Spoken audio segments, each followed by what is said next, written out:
ইৰাণী আৰু প্ৰহ্লাদ যোশীকো লগ কৰিছিলোঁ। স্মৃতি ইৰাণীজীৰ লগত মূল কথাটো আছিল যে আমাৰ ছ'চিয়েল ৱেলফেয়াৰৰ যিটো ছাপ্লিমেণ্টাৰী নিউট্ৰিশ্যন প্ৰগ্ৰেম তাত কেনেকৈ স্বচ্ছতাৰে আমি ৩০০ দিনৰ খোৱা শিশুক দিব পাৰোঁ। আজিলৈকে আমি খোৱাটো ৩০০ দিন গৈ নাপাওঁগৈ, ২৫০ দিনমানত ৰখি যায়। গতিকে কেনেকৈ ৩০০ দিনে আমি খোৱা দিব পাৰোঁ সেইটো এটা। প্ৰহ্লাদ যোশীৰ লগত কথা বতৰা হৈছিলে যে কাৰ্বি আলং আৰু নৰ্থ কাছাৰত কেইবাটাও কয়লাৰ খনি আছে, কিন্তু তাত লিগেল মাইনিং নোহোৱাৰ কাৰণে ইলিগেল মাইনিং হৈ থাকে। সেইকাৰণে মই তেখেতক কৈছিলোঁ যে আপুনি লিগেল মাইনিং কৰি দিয়ক, যাতে চৰকাৰেও ৰাজহ পায় আৰু জেনেৰেলি ইলিগেলিটিটো বন্ধ হয়। গতিকে এইখিনি আলোচনা amid possibilities of a talk with Ulfa, you made NSA last time and this time also. So any development, or what is your opinion on that? When the talk is possible? On that discussion with Alpha, it is a very peculiar situation. Alpha is of the view that they will discuss only sovereignty, and right from the President of India to a MLA, everybody take oath to protect the sovereignty. So either of the party has to, either I have to define my oath or Paresh Barua has to come discussion saying that okay, we will not discuss sovereignty. So that is not happening. Both the party is firm on their stand. Now we have to find out a via media. So some people are working on this, and let's see how things develop. So এৰি দিব লাগে বুলি মই কানে নকওঁ, কাৰণ তেওঁটো গোটেই জীৱন হেতু কথা কানে আছে। ময়ো এৰি দিব নোৱাৰো, ডেফিনেটলি তেওঁ এৰি দিব নোৱাৰে। গতিকে দুইটাৰ মাজত সন্মানজনক মধ্যম পন্থা কি হ'ব পাৰে। কথাটো হ'ল যে মই যদি আজি পৰেশ বৰুৱাক কওঁ যে আপুনি সাৰ্বভৌমত্ব এৰি দিয়ক, তেতিয়া মই আলোচনা কৰিম। তেতিয়াহ'লে তেওঁ কিয় আলোচনাত আহিব? তেওঁতো আলোচনাত নাহিব। তেওঁ ক'বতো মই এইটো কথাৰ কাৰণে আজি ইমান দিনে যিখিনি কৰিছোঁ এইটো কথাৰ কাৰণে কৰি আছোঁ, আৰু ময়ো সাৰ্বভৌমত্ব পাতিব নোৱাৰোঁ, কাৰণ মোৰতো অৰ্থটোৱে সাৰ্বভৌমত্ব। যদি মই সাৰ্বভৌমত্বৰ কথা পাতি দিওঁ, মইতো মুখ্যমন্ত্ৰীও হৈ থাকিব নোৱাৰোঁ। গতিকে এই দুইটা এক্সট্ৰিম, এতিয়া এই দুইটা এক্সট্ৰিমৰ মাজত মধ্যম পন্থা কি হ'ব পাৰে? কিবা এটাতো ৰাস্তা ওলাব লাগিব মাজেদি খোজকাঢ়াৰ। সেইকাৰণে পৰেশ বৰুৱাৰ লগতো কিছু লোকে কথা পাতি আছে, মোৰ লগতো কথা পাতি আছে, মই দিল্লীৰ লগত কথা পাতি আছোঁ। সেইকাৰণে মই আশাবাদী, কিন্তু এনেকুৱা নহয় যে অহা কালিয়ে কিবা এটা হ'ব। কিন্তু শ্ল'লি আলাপ আলোচনাৰ এটা ৰাস্তা মুকলি কৰাৰ চিন্তা কৰি থকা হৈছে, আৰু ৰাস্তাটো এনেকুৱা হ'ব লাগিব যে সন্মানজনক। আৰু পৰেশ বৰুৱাৰ লগত এনেকুৱা নহয় যে আপুনি আৰু সাৰ্বভৌমত্ব এৰি দিয়ক, কালি গুৱাহাটীত আহি কথা পাতক, চিজফায়াৰ কৰক, ডেজিনেটেড কেম্পত যাওক, তেনেকুৱাটো নহয়। এটা সন্মানজনক ব্যৱস্থা এটা হ'ব লাগিব। গতিকে মই তেওঁৰো কম্পালচনটো বুজোঁ, তেওঁ আমাৰ কম্পালচনটো বুজিলে দুইটাৰ মাজত কৰবাত ৰাস্তা এটা ওলাব। নাগালেণ্ডৰ মুখ্যমন্ত্ৰীক যোৱাকালি লগ কৰিছে, নাগালেণ্ডৰ যি ভূমি বিবাদ চলি আছে সেই সন্দৰ্ভত কিবা আলোচনা হৈছে, কিবা মীমাংসা হৈছে নেকি? নাগালেণ্ডৰ আৰু মিজোৰামৰ দুয়োগৰাকী মুখ্যমন্ত্ৰীকে কৈছোঁ যে আজিকালি আমি ছেটেলাইটৰ পৰা গম পাওঁ, আজি যিটো ছেটেলাইট পজিশ্যন, আজি কোনো ঘৰ নাই, অহাকালি ঘৰ বনালে আমি গম পাওঁ। গতিকে মই দুইজন মুখ্যমন্ত্ৰীকে কৈছোঁ যে আমি ষ্টেটাছকো মেইনটেইন কৰিব লাগে, আৰু কোনে আগবাঢ়ি আহিল পিছ পৰি গ'ল এই গোটেই কথাটো ছেটেলাইটত চালে আমি গম পাওঁ। 9 তাৰিখে মিজোৰামৰ মুখ্য সচিব আৰু অসমৰ মুখ্য সচিবৰ মাজত দিল্লীত আলোচনা হ'ব, আৰু মই ইতিমধ্যে জোৰামথাংগা ডাঙৰীয়াক চিঠি লিখিছোঁ যে ছেটেলাইট ইমেজৰ ভিত্তিত আমি যদি ষ্টেটাছকো মেইনটেইন কৰোঁ, তেতিয়াহ'লে আমাৰ মাজত কোনো সংঘাত নাথাকে। আৰু যিখিনি অসমৰ স্কুল বোমত বিস্ফোৰিত হৈ বেয়া হৈছিলে, ল'ৰা ছোৱালী পঢ়িব পৰা নাই, স্কুলখিনি বনাব দিয়ক। আৰু নাগালেণ্ডৰ মুখ্যমন্ত্ৰীকো মই এই কথাই কৈছোঁ যে বিষয়টো যিহেতু সুপ্ৰিম কোৰ্টত আছে গতিকে আমি স্থিতাৱস্থাত থাকিব লাগে আৰু লাহে লাহে চৰকাৰৰ মাজতো কথা পাতি থাকিব লাগে যে কিবা পাৰ্মানেণ্ট সলিউশ্যন ওলাব নেকি Yes, sir. How do you find this? On 9th, the Chief Secretary of Mizoram and Chief Secretary of Assam will meet. Chief Secretary of Assam will meet in Delhi. No, in present. This is a bilateral discussion. Sir, how do you find this situation? Because one after another clash with other states is going on. First Nagaland, then Arunachal, then again Mizoram. How do you find This is the destiny of Assam. Unfortunately, with Arunachal, with Meghalaya, with Nagaland, and with Mizoram, we have border dispute. That is the destiny. That is the fact.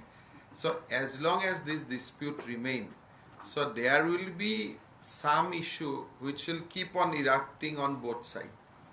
So it needs matured handling. So I think we have started the process of handling the issue, and we are defending our border also very firmly. At the same time, we are also talking to my counterpart states for some amicable solution. Sir, এটা বিষয় দেখা গৈছে আপুনি ইতিমধ্যে গৃহমন্ত্ৰীক সাক্ষাৎ কৰিছে সেই বিষয়টো আলোচনাও কৰিছে যে অপৰাধৰ ক্ষেত্ৰত অসমে যথেষ্ট অপৰাধীৰ বিৰুদ্ধে অভিযান চলাইছে শেহতীয়াকৈ দেখা পোৱা গৈছে যে আৰক্ষীয়ে মানে গুলীচালনা পৰ্যন্ত কৰিছে এই অভিযান আৰু তীব্ৰতৰ হোৱাৰ সম্ভাৱনা আছে বহুত তীব্ৰতৰ হৈ আছে যোৱা কালি ৰাতিপুৱা মৰিগাঁৱত এটা সংঘৰ্ষ হৈছে গধূলি কাৰ্বি আংলঙত সংঘৰ্ষ হৈছে মাজনিশা আমাৰ গোটেই অসমৰ যিটো গৰুৰ ব্যৱসায় এইটো প্ৰায় 1000 কোটি টকা মাহত ট্ৰানজেকশ্যন আছিলে সো এই গোটেই ব্যৱসায়টোৰ যিজন মেইন কিংপিন ৰেড্ডি বুলি তেওঁ অন্ধ্ৰপ্ৰদেশত থাকে তেওঁৰ ভায়েক নেখুল খালিয়ে যোৱাকালি ৰাতি 2টা বজাত আৰক্ষীৰ লগত সংঘৰ্ষত গুলি খাইছে গতিকে যোৱাকালি দিনটোতে 3টা ঘটনা হৈছে গতিকে ইয়াতকৈ স্পীড কৰিলে দিগদাৰ হ'ব বাট মোৰ মতেদি যথেষ্ট স্পীডত হৈ আছে এখানে এটা প্ৰশ্ন আছে খুব পৰীক্ষাৰ বিষয়টো বিশেষকৈ পৰীক্ষাত বহিব সাৰ্টিফিকেট পাব কিন্তু চাকৰি নাপাব এই কথাটো ভুল কৰি কৈ আছে পৰীক্ষাটো পাছ কৰিব ল'ৰা ছোৱালীয়ে সেইখনৰ ওপৰত চাৰ্টিফিকেটো পাব চাকৰিও পাব তাত ৱৰ্ডটো আছে সাবষ্টেন্সিয়েল তাৰ মানে কি যে টেটত মেট্ৰিক আৰু হায়াৰ সেকেন্ডাৰী মাৰ্কসটো কাউন্টিং হয় এতিয়াতো এবাৰ মাৰ্কস সবেই 95 পাব তেতলে যোৱা বছৰৰ ল'ৰাবিলাকে চাকৰি ক'ত পাব নেক্সট বছৰৰ ল'ৰাবিলাকে চাকৰি ক'ত পাব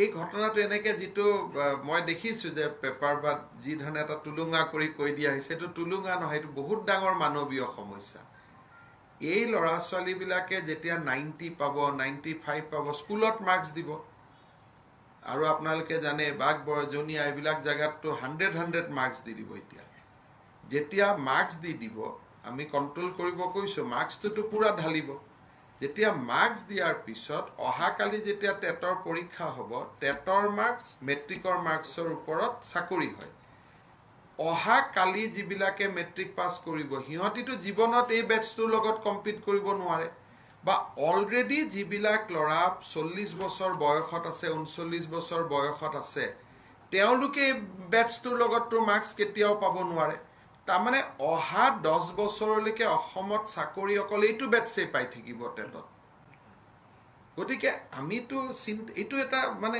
ইমান এটা সিৰিয়াস কথা যেটো মই আছুকো মই কৈছো যে আমি আলোচনা কৰিম এইটো এটা সিৰিয়াস সামাজিক সমস্যা তাৰ উত্তৰ এটা উলিয়াব লাগিব নহলে অসমত 4 লাখ চাকৰি অকল এই 4 লাখ লৰাই পাই থাকিব আগৰ বেটছেও কেতিয়া নাপাব পিছৰ বেটছেও কেতিয়া চাকৰি নাপাব আমাৰ যিবিলাক ডেকা লৰা আজি এমপ্লয়মেন্ট এক্সচেঞ্জৰ নাম ভৰ্তি কৰিছে টেটত অহাবাৰ টেট দিম বুলি ভাবি আছে কোনেও চাকৰি নাপাব কাৰণ এওঁলোকৰ গুটেই মাৰ্কস বিলাকত 90 95 100 মাৰ্কস থাকিব 100 লৈকে মাৰ্কস থাকিব হেকানে আমি কৈছো যে আমি এওঁলোকৰ কথাও চাব লাগিব পাস কৰি থাকি নিবনুৱা হৈ থকা সকলৰ কথা চাব লাগিব অহাবাৰ জুনে পঢ়ি মেট্ৰিক দিব তেওঁলোকৰ কথাও চাব লাগিব সেইকাৰণে এইটো এটা বহুত ডাঙৰ সামাজিক সমস্যা যি ধৰণে কৈ আছে পাছ কৰিব চাকৰি নাপাব সব চাকৰি পাব ৰেলত চাকৰি পাব APSCত চাকৰি পাব ইঞ্জিনিয়াৰ হ'ব পাৰিব সব পাব খালি টেটৰ ক্ষেত্ৰতে সমস্যা আছে সেইকাৰণে আমি কৈছো সাবস্টেন্সিয়েলি য'ত এইখন চাৰ্টিফিকেট দৰকাৰ তেওঁলোকে কালি যদি APSC পৰীক্ষা এইখন চাৰ্টিফিকেটত পাব কাৰণ তাত মেট্ৰিকৰ মাৰ্কছটো কাউণ্টিং নহয় কালি যদি ক'বাত ইঞ্জিনিয়াৰিং চাকৰি কৰে এইখনৰ ওপৰত পাব অনলি পইণ্টটো আছে টেটৰ ক্ষেত্ৰত তাত কিবা এটা উপায় উলিয়াবৰ কাৰণে এওঁলোকে যদি কোনোবাই কৰিব বিচাৰে কোনোবাই যদি ভাল উপায় দিব খোজে কাৰণ মোৰ কথাটো হ'ল যে মই দায়বদ্ধ এইটো এটাহে বেটছ পুৰণা বেটছবিলাকৰ ল'ৰা ছোৱালীবিলাকৰ দুখবোৰ চাব নালাগিব জানো যোৱা বছৰ মেট্ৰিক পাছ কৰা তাৰ আগৰ বছৰ মেট্ৰিক পাছ কৰা চবেইতো দেউতাক মাকৰ চবেইতো ল'ৰাই চাকৰি পাম বুলি ভাবি আছে এনেকে যদি এই বেটছটোৱে এই নম্বৰৰ ওপৰত যদি চাকৰি পায় তেলে অহা 10 বছৰ আৰু কোনো বেটছে টেটত সোমাব নোৱাৰে সেইকাৰণে কথাটো নজনাকৈ বা আমিও ক'বাত বুজোৱাত ভুল হোৱাৰ কাৰণে এইটো প্ৰতিক্ৰিয়া হৈছে চাকৰি নাপাব কিয় চাকৰি নাপাব engineering third grade fourth grade সব পাব খালি এটা চাকৰিতে সমস্যা আছে যে টেটৰ ক্ষেত্ৰত আমি কি কৰিম কাৰণ এইটো বেটছ হৈছে নপঢ়াকৈ পৰীক্ষা পাছ কৰিব শিক্ষক লাগে আটাইতকৈ মোক মেৰিটৰিয়াছ ষ্টুডেণ্ট গতিকে এটা পৰীক্ষাতে এইটো খেলি মেলি আৰু নহ'লে মোৰতো একো নাই মই ক'ম যে ঠিক আছে পাওক কিন্তু পুৰণা বেটছৰ ল'ৰাবিলাকেতো লগে লগে হাইকোৰ্ট যাব যে আমি কি কৰিম আমাৰতো নম্বৰ মাৰ্কশ্বিটত 60 আছে ইহঁতৰ মাৰ্কশ্বিটত নম্বৰ 90 আছে সেইকাৰণে মই মোৰ সন্তান 5টা মইতো 5টাৰ কথা চিন্তা কৰিব লাগিব না বাকি চাকৰিত কোনো প্ৰশ্ন নাই নটিফিকেশনখনত লিখা আছে য'ত সাবস্টেন্সিয়েলি এই নম্বৰটো লাগে অসমৰ কোনো চাকৰিৰ ক্ষেত্ৰত মেট্ৰিক হায়াৰ সেকেন্ডাৰী নম্বৰ আমাক দৰকাৰ নাই কাৰণ সবতে ৰিটেন ইন্টাৰভিউ হয় সেইকাৰণে এইটো কোনো বিতৰ্কই নহয় এইটো বুজাল সবে বুজিব হয়তো অলপ আমাৰ ফালৰ পৰা বুজোৱাত অসুবিধা হৈছে মই গৈ পেলাই সকলোকে বুজাই দিম আৰু এটা প্ৰসংগ আছিলে দেখা পোৱা গৈছে যে কাৰ্বি আংলঙৰ এগৰাকী যুৱতী আৰু এজন যুৱক হাৰিয়ানাত তেওঁলোক মৃত্যু মুখত পৰিছে ৰহস্যজনকভাৱে ইতিমধ্যে কনৰাড চাংমাই এই সম্পৰ্কে টুইট কৰিছে আমি হাৰিয়ানাৰ ডিজিপিৰ লগত অলৰেডি সম্পৰ্কত আছো আমাৰ তদন্ত অলৰেডি মোৰ ডিজিপি আৰু হাৰিয়ানাৰ ডিজিপি অলৰেডি কথা পাতি আছে Sir, your recent statement appealing the minority communities in Assam to go for population control measure has raised a nationwide political controversy. Do you believe that the opposition are trying to I think this is not a debate about opposition and position. Tomorrow I am going to meet 150 Muslim intellectuals. And during last 1 month I met both the faction of all Assam minority students. And everybody has said that population is a problem, we need to resolve it. So in Assam there is no controversy. Now the outside people, if they do not understand the seriousness of the situation and they create controversy merely because a BJP chief minister has said this. So this cannot be a controversy. People should welcome if somebody is trying to eradicate poverty, illiteracy among the minority people. This is a positive step. আমাৰ যে 5টা সংগঠন আদিবাসী সংগঠন যে আছে সিস্ফেয়াৰ group তেওঁলোকৰ লগতো আলোচনা হোৱা চলি আছে আলাপ আলোচনা মই কথা বতৰা পাতিয়ে থাকো সদায় ৰাতি কেন্দ্ৰ চৰকাৰৰ লগত ময়ে পাতি থাকো না পিটাৰ ডেং সদায় মই ৰাতি কথাই পাতি থাকো সদায় ৰাতি 12টা বজাত 11টা বজাত এবাৰ সবকে ফোন কৰোৱে 5টা সংগঠন এটা কথা এই ৰাজ্যৰ এটা হেৰতীয়াকৈ চৰ্চা চলি আছে যে বিপিএফে আগ্ৰহৰ মহিলা নেতৃত্ব বিপিএফে আকৌ বিজেপি বৰ্তমান আমি কোনো পলিটিক্যাল কথা পাতা নাই কাৰণ মোৰ হাতত 75 সিট আছে 3টাকৈ বাই ইলেকশন আছে গতিকে এতিয়াতো বিজেপি কোনো মেজৰিটিৰ কাৰণে সিট নালাগে সেইকাৰণে আজিৰ দিনত ৰাজনৈতিক কোনো আলাপ আলোচনা মই কাৰো লগত কৰা নাই মোৰ টোটাল ফোকাসটো হৈছে এডমিনিষ্ট্ৰেশ্যন আৰু গতিকে পলিটিক্যাল ডিসকাশন কাৰো লগত নাই এখানে এটা প্ৰশ্ন আছে অখিল কিন্তু আমি এটা প্ৰশ্ন কৰিম যে যেতিয়া আমাৰ হেৰি হয় যেতিয়া ইলেকশন আহিব তেতিয়া সকলোকে এপিল কৰিম যে বিজেপিৰ এগেইনষ্টত প্ৰাৰ্থী দিব নালাগে বুলি অখিল গগৈ ডাঙৰীয়া জামিনৰ দোষমুক্ত হ'ল নিয়াৰ গোটেই প্ৰক্ৰিয়াটোৰ পৰা গতিকে এই সম্পৰ্কত আপোনাৰ প্ৰতিক্ৰিয়া কি কাৰণ তেওঁ ইমান দিনে জিএমচি মইতো এটাই কথা জানো মই জিএমচি ডক্টৰবিলাকক সুধিছোঁ যে আপোনালোকে বেমাৰী বুলি কৈ থকা মানুহজন ইমান এক্টিভ কেনেকৈ হৈ গ'ল এতিয়া জিএমচিৰ ওপৰত এটা আই থিংক আমি জিএমচি ডক্টৰবিলাকক সুধিছোঁ যে পেইং কেবিন এটা ইমান দিনটো কোনোবা দুখীয়া মানুহক বঞ্চিত কৰি থকা হৈছিলে এটা পেইং কেবিনত 1 বছৰ এজন মানুহ আছে ইটোৰ পিছত সিটো বেমাৰ আজি ফিস্তুলা কালি পাইলছ কালি সাইকেট্ৰিকেলি আপসেট মানে 12 বিধমান বেমাৰৰ সাৰ্টিফিকেট আৰু এতিয়াতো একদম ধুনীয়াকৈ ঘূৰি আছে তাৰমানে মোৰ গোটেই প্ৰশ্নটো ডাক্তৰখিনিৰ লগত এইখন কি সাৰ্টিফিকেট আছিলে বেমাৰ আছিল নে নাই গতিকে এইটো এটা বহুত লাখ টকাৰ প্ৰশ্ন হৈ গৈছে এইবিলাক কথাত ইনকুৱাৰী কৰাটো ভাল নহয় বা ইমান মানে কোনো সংঘৰ্ষ বা পলিটিকেল ডিফাৰেন্স ব্যক্তিগত পৰ্যায়লৈ লৈ যাব নালাগে আৰু ইনকুৱাৰী কৰা ঠিক নহয় কিন্তু এটা যে এই যে অপৰাধী হলে বা যিকোনো অপৰাধী হওক বা যিকোনো দোষমুক্তই হওক মেডিকেলত আহি যে পুৰা নিগাজিকৈ বহি লয় আৰু জামিন লোৱা দিনাখনে ভাল পাই যায় এইটো কি ভিটামিন জানি থলে আমাৰো কেতিয়াবা লাভ হ'ব ইলেকশ্যন কৰি যেতিয়া আমাৰ ৰাতি ভাগৰ লাগে সেই ভিটামিনটো আমিও যদি খাই দিওঁ আমাৰো ভাগৰ চব নোহোৱা হৈ যাব গতিকে সেই ভিটামিনটো গুৱাহাটী মেডিকেল কলেজে আমাক চবক জনাই দিলে তেতিয়া আপোনালোকে সাংবাদিক কেতিয়াবা কষ্ট কৰি ৰাতি ভাগৰ লাগে ৰাতিপুৱা কাম কৰিব মন নাযায় গতিকে আমাৰ জিএমচিত আৱিষ্কাৰ হোৱা এই পাৰ্টিকুলাৰ ভিটামিনটো যদি আমি পাই যাওঁ